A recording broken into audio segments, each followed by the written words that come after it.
குரு பயிற்சி பலன். குரோதி வருஷம் 1ஆம் தேதி மே மாதம் குரு பகவான் மேசத்திலிருந்து ரிஷபத்துக்கு மாறுவார். சரி, இப்ப கடகராசியோடைய பலனை பார்க்கலாம். அதுக்கு முன்னாடி தன்மைகள். கடகராசிக்காரங்க தாயன்பு உள்ளவங்க. கடகராசிக்கு சந்திர பகவான் அங்க ஆட்சியா இருப்பார். கடகராசிக்காரங்கிட்ட பணம் ஏதாவது கேட்டா தரமாட்டாங்க. ஆனா சாப்பாடுன்னு கேட்டா இல்லைன்னு சொல்லவே மாட்டாங்க. அவங்ககிட்ட பணத்தை வாங்க முடியாது. பசிக்குது, வா ஹோட்டல் போலாம் அப்படின்னாக்க வந்துருவாங்க. வந்துட்டு கேட்கறதெல்லாம் வாங்கி கொடுத்துருவாங்க. தாயன்பு உள்ள கடகராசினியர்கள்.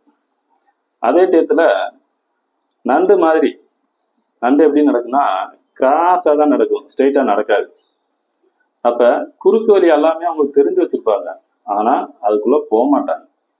இந்த மாதிரி போனா இது நடக்கும் அப்படின்னு அவங்களுக்கு நல்லாவே தெரியும். அதனால அப்படி போக மாட்டாங்க.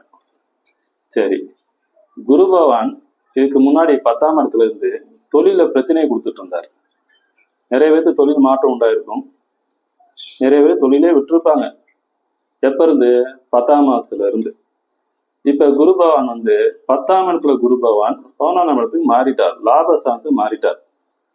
10ல குரு பட்டம் பதவி பறிபோகும் அப்படின்னு சொல்லியிருக்காங்க. அதனால கடகராசிக்காரங்களுக்கு தொழில மாற்றங்கள் உருவாகி இருக்கும். தொழிலே இல்லாம இருந்திருக்கும். இப்ப தொழில் கிடைச்சிருக்கும், வேலை கிடைச்சிருக்கும், வேலையில இருக்க பிரச்சனை சால்வ் ஆயிருக்கும்.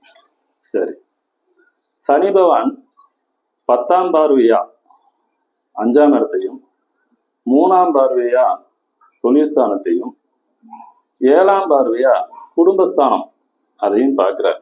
பார்த்து இதெல்லாம் பிரச்சனையை கொடுத்துட்டு இருப்பார். 10ஆம் இடம் தொழில்ஸ்தானம். சமுதாயத்துல மரியாதையை குறைச்சிருப்பாரு, அந்தஸ்து குறைஞ்சு போயிருக்கும், தொழில பிரச்சனையா வந்திருக்கும். 7ஆம் பார்வையா 2ஆம் இடத்தை பார்க்கும்போது குடும்பத்துல சில சின்ன பிரச்சனையா வந்திருக்கும், வருமானத்தை தடை உண்டாயிருக்கும். 10ஆம் பார்வையா 5ஆம் இடத்தை பார்த்திருக்காரு. அதனால குழந்தைனால பிரச்சனை, குழந்தைக்கு செய்ய வேண்டிய கடமையை செய்ய முடியாம போறது, குழந்தைக்காக காத்திருக்கவங்களுக்கு தடை உண்டாயிருக்கும். சரி, இப்ப குரு பகவான் மேசத்துல இருந்து ரிஷபத்துக்கு போயிட்டாரு. அவர் 5ஆம் பார்வையா கன்னியை பார்க்கிறாரு. கடகத்துக்கு இது 3ஆம் பார்வை, 3ஆம் இடம், முயற்சி ஸ்தானம். இதுக்கு முன்னாடி அங்க கேது பகவான் இருந்தாரு, முயற்சியை தடை பண்ணிட்டு இருந்தாரு. இப்ப குரு பகவான் பார்க்கும்போது குரு பார்க்க கோடி நன்மை அப்படின்ற ஒரு இதுல முயற்சிகள் இப்ப வெற்றியாகும். சகோதரன் இருந்த பிரச்சனை சால்வ் ஆகும். கம்யூனிகேஷன், பேச்சு மூலியமா வர பிரச்சனையும் இந்த காலத்துல சரியாகும். குரு பகவான் 7ஆம் பார்வையா விருச்சத்தை பார்க்கிறாரு. விருச்சத்துல கடகத்துக்கு அது 5ஆம் இடம், பூர்வ புண்ணியம், புத்திர பாக்கியம். அப்ப என்ன அப்படின்னாக்க சனி பகவான் 10ஆம் பார்வையா குழந்தைகளுக்கு பிரச்சனையும் பூர்வீக சொத்துல பிரச்சனையும் கொடுத்துட்டு இருந்தாரு. இப்ப குரு பார்க்கும்போது அந்த பிரச்சனையெல்லாம் இப்ப மறைஞ்சிரும். அதே டயத்துல குரு பகவான் 9ஆம் பார்வையா கடகத்துக்கு அது 7ஆம் இடம். மனைவி அனுசரிச்சு போவாங்க, நண்பர்னால ஆதாயம் உண்டு. குரு பகவானுக்கு 8ஆம் இடத்துல சனி பகவான் கோர்ட்டு கேஸ்ன்னு அலைய வச்சிருப்பாரு.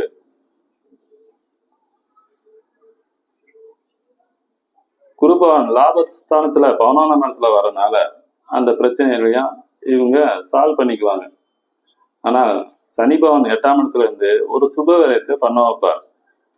3ஆம் இடத்துல கேது தடையை கொடுத்துட்டு இருந்தாலும் குரு பார்க்க அந்த தடை நீங்கும். 9ஆம் இடத்துல ராகு தந்தைக்கு ஏதாவது உடல்நிலை சரியில்லாம போறது, இந்த பிரச்சனைகள்லாம் இப்போ இருக்கும். நன்றி.